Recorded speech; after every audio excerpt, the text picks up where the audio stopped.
Discuss किया था not for profit organisations को। हमने डिस्कस किए थे नॉट फॉर प्रॉफिट ऑर्गेनाइजेशंस के फीचर्स क्या होते हैं। हमने डिस्कस किया था नॉट फॉर प्रॉफिट ऑर्गेनाइजेशंस की फाइनल अकाउंट्स कौन कौन से हैं। अगर आपको याद हो तो हमने कहा था कि नॉट फॉर प्रॉफिट ऑर्गेनाइजेशंस के फाइनल अकाउंट्स में सबसे पहला है हमारा receipt and payment account. Receipt and payment account cash book का समराइज्ड फॉर्म होता है।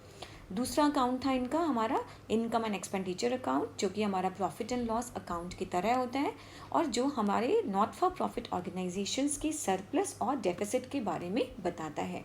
और तीसरा था इनका final account balance sheet, which shows all the assets and all the liabilities of the business. अपने आज के वीडियो में बेटा हम लोग डिस्कस करेंगे accounting treatment of the important items of income and expenditure account. तो इसका मतलब है पहले हम लोग डिस्कस करेंगे what are the important items of income and expenditure account, और इसके बाद हम डिस्कस करेंगे साथ ही साथ कि what is their accounting treatment.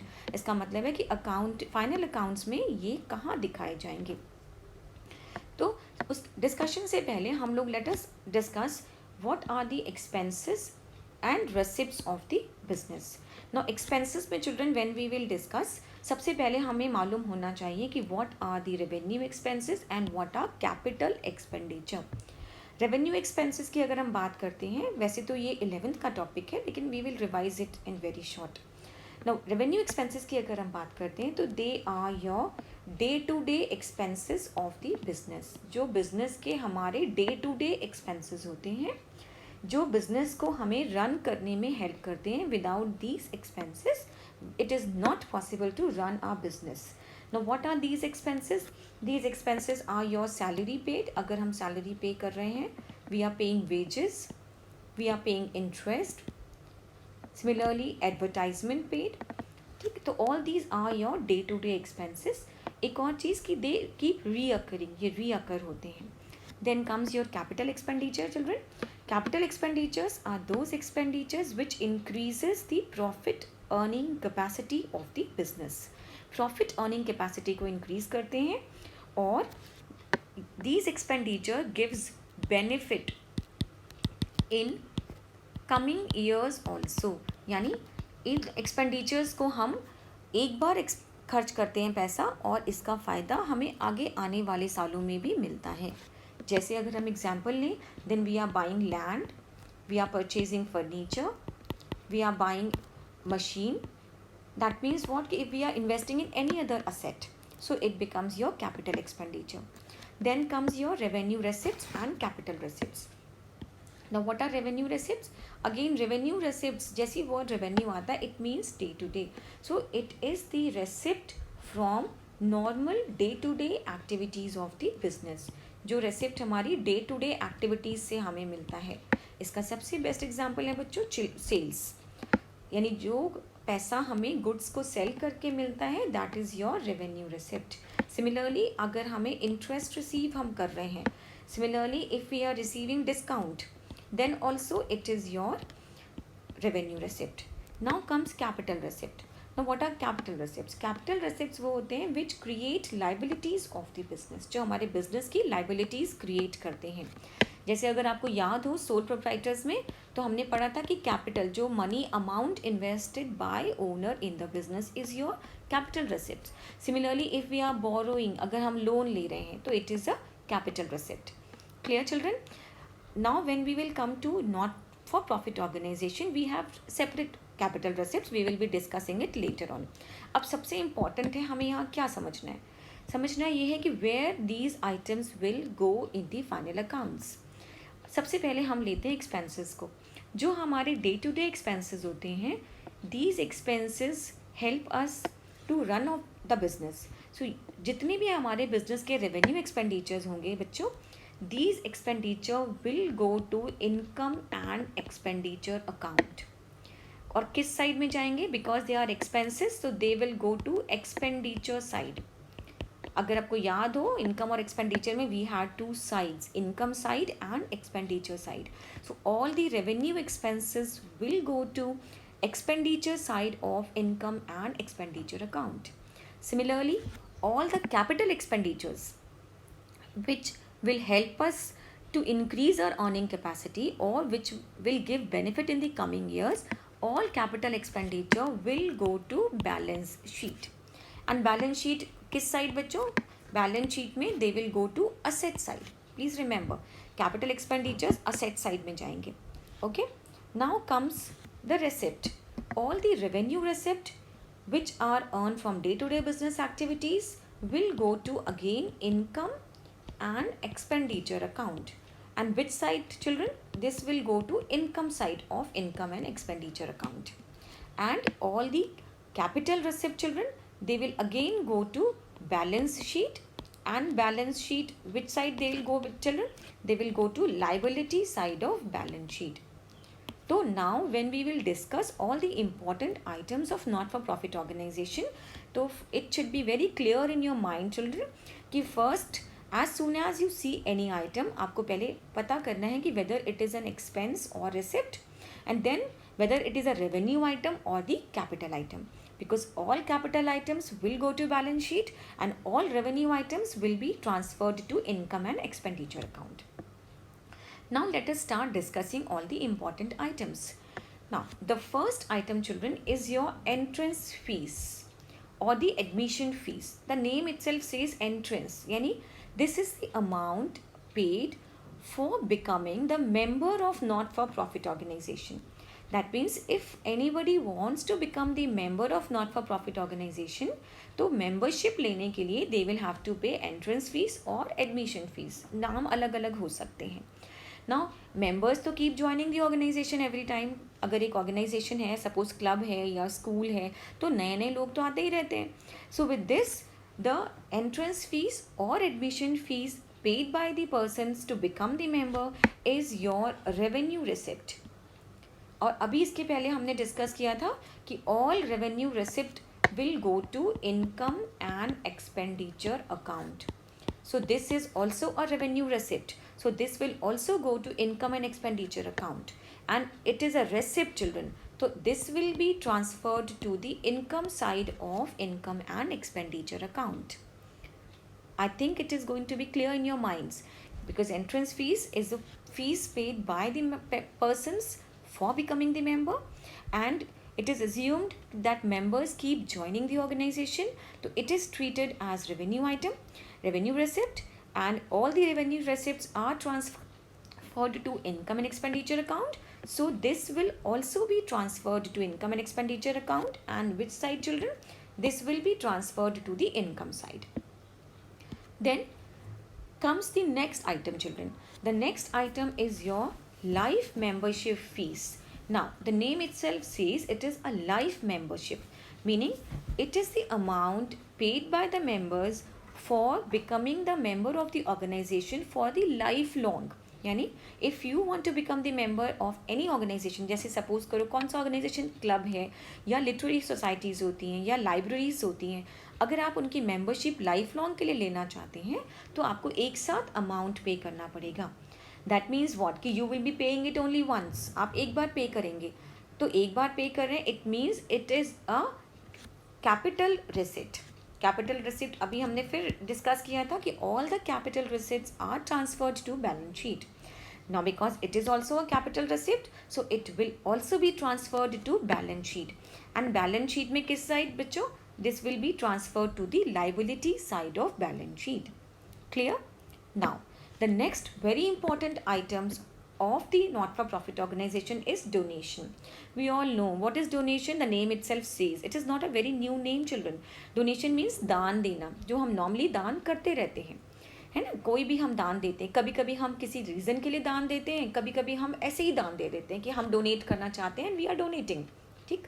Now donations में हमें ऐसा नहीं है, the treatment will differ depending upon the purpose of donation. ये आपको ध्यान रखना है कि why this donation has been made, the purpose में basically there are two. One type of donation is your general donation. General meaning there is no purpose, हम बिना किसी रीज़न के ऐसे ही दान दे रहे हैं, हमने दान देने का मन ही किया और हमने पैसे दान दे दिए. और दूसरा है हमारा स्पेसिफिक डोनेशन. स्पेसिफिक यानी हमने किसी एक रीज़न के लिए दान दिया है, हम चाहते हैं कि हमारा पैसा इसी काम के लिए खर्च हो. जैसे बच्चों आजकल हम लोग सब लॉकडाउन में घर में फंसे हुए हैं, इसीलिए ये वीडियो बन रहा है। तो लॉकडाउन में हम फंसे हुए हैं। अब ये लॉकडाउन किस वजह से है बच्चों? It is all because of this virus, the virus corona virus which is, तो इसकी वजह से है ना। अगर आपको ध्यान हो तो कोरोना वायरस के लिए हम सबसे हमारे देश के प्रधानमंत्री जी मोदी जी रिक्वेस्ट कर रहे हैं कि हम सबको दान देना है प्राइम मिनिस्टर्स रिलीफ फंड में कोरोना से लड़ने के लिए, because we the country need funds, the government need funds, और हम लोग सब डोनेट कर रहे हैं। बट इस समय हम लोग जो डोनेट कर रहे हैं it is specific donation. Why? Because we are donating only for a special purpose to fight against, हम लोग डोनेशन दे रहे हैं कि हमारा पैसा यूज़ होगा to fight against corona virus, है ना। तो इसका मतलब ये कौन सी डोनेशन हो गई बच्चों? स्पेसिफिक डोनेशन हो गई। तो I think the meaning is very clear. अब अगर हम नॉट फॉर प्रॉफिट ऑर्गेनाइजेशन की बात करते हैं, स्कूल की, या हम क्लब की बात करते हैं, तो जो एग्जाम्पल्स हैं हमारे स्पेसिफिक डोनेशन के, वो है डोनेशन फॉर बिल्डिंग। हो सकता है आप एक स्कूल को डोनेट कर रहे हैं कि बिल्डिंग बनाने के काम आए, मेरा पैसा सिर्फ बिल्डिंग बनाने में खर्च होगा। या स्पोर्ट्स के नाम पे, स्पोर्ट्स फंड के नाम पे, कि जो मैंने डोनेट किया है ये पैसा सिर्फ स्पोर्ट्स एक्टिविटीज़ में खर्च किया जाएगा। या प्राइज फंड के लिए आप डोनेट कर रहे हैं कि जो मैंने पैसा डोनेट किया है it will be utilised only for distributing prizes. That means these are your specific donations. और जनरल डोनेशन हमने अभी बताया, कोई रीज़न नहीं होता है, हम सिर्फ डोनेट कर देते हैं, जिसको हम डोनेट कर रहे होते हैं उसकी मर्जी है कि वो इस पैसे को कैसे खर्च करेगा। ठीक, जितनी भी हमारी स्पेसिफिक डोनेशन है बच्चों, बिकॉज इनका पर्पज़ स्पेसिफाइड है, हम इनको किसी भी और काम के लिए खर्च नहीं कर सकते हैं। तो ये जो हमारी स्पेसिफिक डोनेशंस हैं ये सब हमारी ट्रांसफ़र होंगी बैलेंस शीट में, बैलेंस शीट में। और किस side? They are capital receipts जिनका पर्पज़ डिस्क्राइब्ड है, so they will be transferred to the balance sheet on the liability side. Okay children, now comes general donation. अब general donation का तो reason specified नहीं है, आप इस पैसे को किसी भी काम के लिए खर्च कर सकते हैं। तो हमें इसमें एक और चीज़ देखनी है, whether the donation is of small amount और बिग अमाउंट, यानी कम पैसा डोनेट किया जा रहा है कि ज़्यादा। लोग तो 50 रुपये, 100 रुपये, 200 रुपये भी डोनेट करते हैं, है ना। और कई बार लोग बहुत बड़े बड़े डोनेट करते हैं। आप देखो इस समय टाटा हैं, या हमारे जो अक्षय है, अक्षय कुमार हैं जो फिल्म के हीरो हैं, इन लोगों ने कितना ज़्यादा डोनेट किया है ना। तो even the government employees are also donating their 1 day salary beta, and few people have donated a large amount, the total salary they have donated। तो डोनेशन बिग अमाउंट की भी है और स्मॉल अमाउंट की भी है। हम अज्यूम करते हैं कि स्मॉल अमाउंट की डोनेशन रीअकर करती है। रीअकर मीनिंग चिल्ड्रन कि ये पैसा हमें मिलता रहता है, थोड़ा पैसा लोग डोनेट करते रहते हैं। तो स्मॉल अमाउंट का डोनेशन रीअकर करता है, तो हम इसको अज्यूम करते हैं रेवेन्यू। और जब रेवेन्यू मानते हैं so this is transferred to income and expenditure account, and which side? Income side. Okay children. और अगर बिग अमाउंट की डोनेशन है हम, तो ये बिग अमाउंट का डोनेशन हमें रीअकर नहीं करता है, बहुत ज़्यादा बार नहीं मिलता है, थोड़ा नेचर इसका वैसा है। तो where do we show this? This is shown in the balance sheet, and which side it is shown children? Liability side.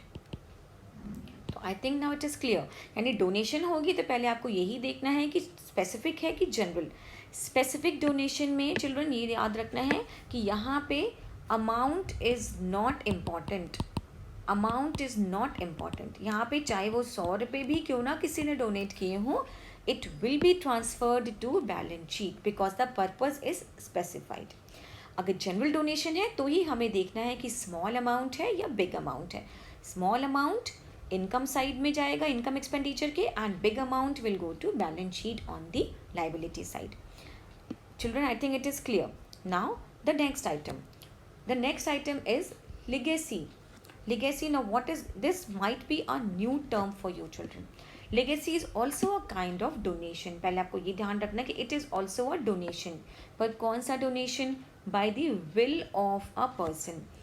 will हम लोगों ने शायद सब ने सुना होगा। will क्या होता है बच्चों? will यानी वसीयत। हम लोगों ने ये नाम मूवीज़ में सुना है, टीवी सीरियल्स में बहुत ज़्यादा सुनते हैं कि वसीयत में कोई लिख करके गया कि मेरे मरने के बाद ये पैसा इस ऑर्गेनाइजेशन को या इस चैरिटेबल ट्रस्ट को डोनेट कर दिया जाए। तो कोई भी पैसा जो विल से मिलता है दैट इज कॉल्ड लेगेसी। अब विल से डोनेशन हम अज्यूम करते हैं कि it is not of a recurring nature, it is not recurring. That means what कि ये हमें बार बार नहीं मिलता है। तो जो भी पैसा हमें लेगेसी से मिलता है यानी किसी की वसीयत से मिलता है, it is transferred to the balance sheet.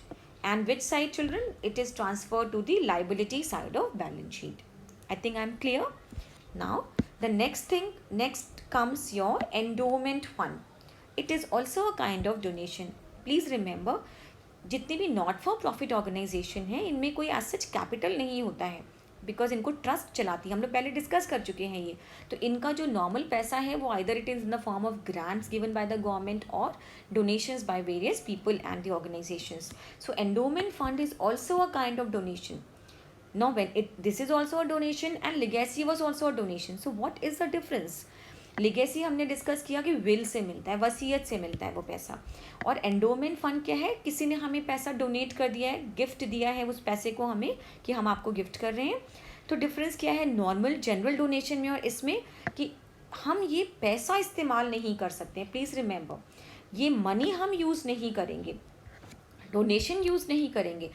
इस डोनेशन को हम कहीं इन्वेस्ट करेंगे या इस डोनेशन से होने वाली only income will be utilised, only the income. Please remember, हम सिर्फ इनकम जो हमें इस डोनेशन से मिल रही है उसको यूज़ करेंगे फॉर स्पेसिफिक पर्पस। ठीक है, हो सकता है किसी एक ऑर्गेनाइजेशन ने या किसी एक पर्टिकुलर बंदे ने क्या किया है, पूरा अपना एक घर डोनेट कर दिया कि मैं अपना ये घर जो है, मेरे पास 4-5 घर हैं, आई एम वेरी रिच, तो मैं अपना ये एक घर इस चैरिटेबल ट्रस्ट को डोनेट करता हूँ, इस ऑर्फनेज को डोनेट करता हूँ या इस स्कूल को डोनेट करता हूँ।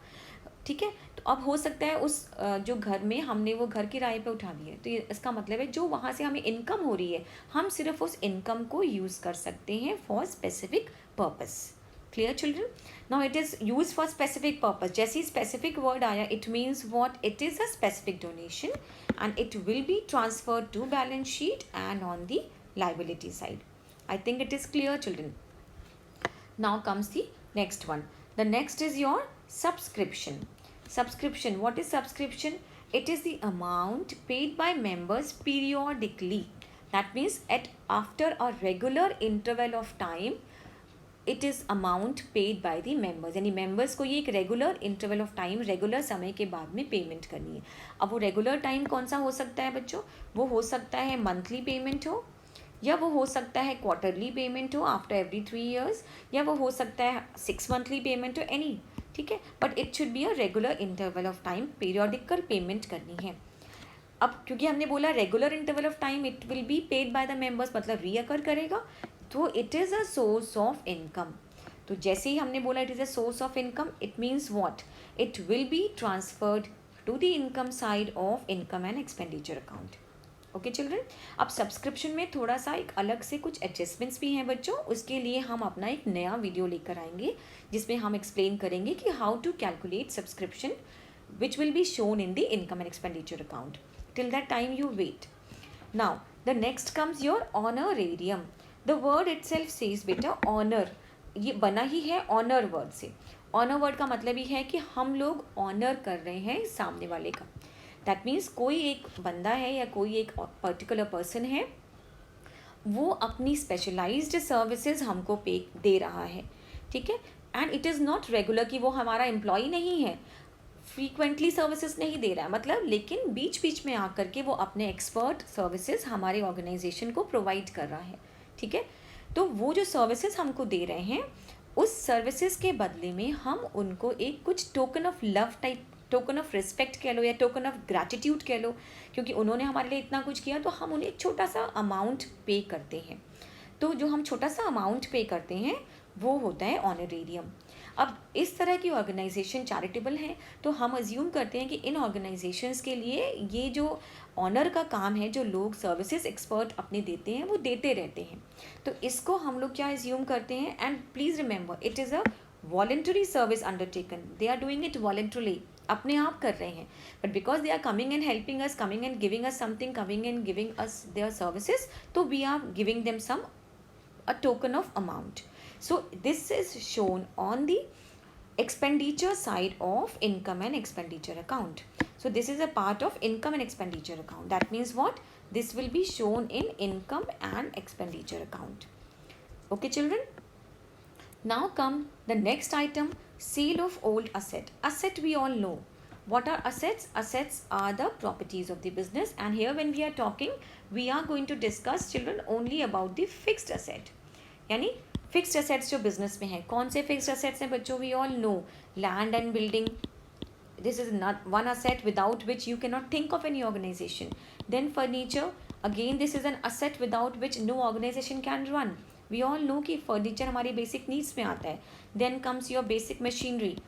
ठीक है, तो ये हमारे सब हैं जो हमारे बिजनेस के assets हैं.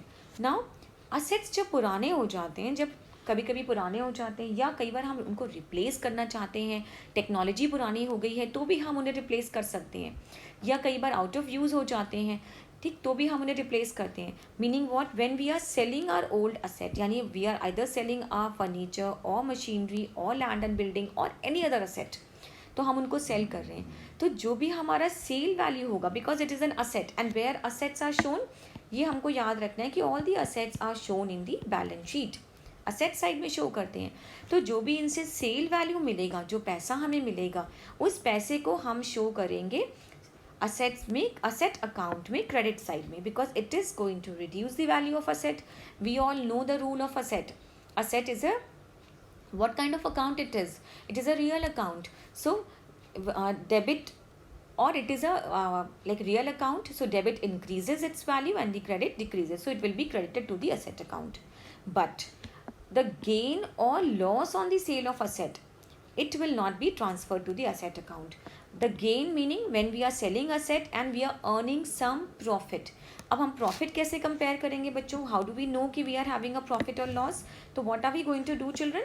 हम लोग देखेंगे कि हमें बुक वैल्यू से कंपेयर करना है. The book value, we will compare the book value and the sale value, the sale price.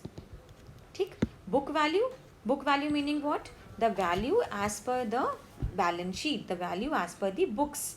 And what is the sale price? The money which we are receiving by selling the asset.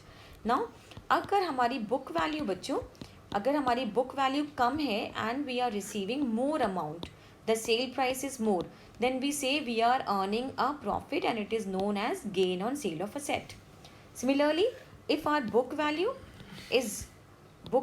is greater and the sale price is less children, then we say it is loss on sale of asset. Now in case of not for profit organization, the gain on sale of asset, only the gain on sale of asset, the gain portion will be transferred to income and expenditure account. And which side children? It will be transferred to the income side. And the loss on sale, you can see children, when your book value is greater and the sale price is less, the loss on sale of asset will be again transferred to your income and expenditure account. And which side children? The loss, it is a loss, so it will be transferred to the expenditure side. Again once I am repeating this, assets meaning the fixed assets of the business. So if we are realizing any amount on sale of fixed assets, it will be credited to the asset account. It will be, and in the balance sheet it will be subtracted from the concerned asset, but the profit or loss on sale of asset will be transferred to income and expenditure account. Now how do we know it is a profit? Then when we have to compare book value with the sale price. Book value with the sale price. The book value means the value as per your balance sheet, the previous balance sheet as per our records, and the sale price is the value which we are realizing. So if your book value is greater, smaller, and your sale price is greater, then it is gain and it will be transferred to your income side. And on the other hand, if your book value is less, greater, and the sale price is less children, that means loss, and it will be transferred to the income and expenditure account, but on the expenditure side. Then I think all the items, important items we have discussed children. So you just keep revising, or in our next video I will be explaining how to calculate the subscription which will be shown in income and expenditure account. So thank you children.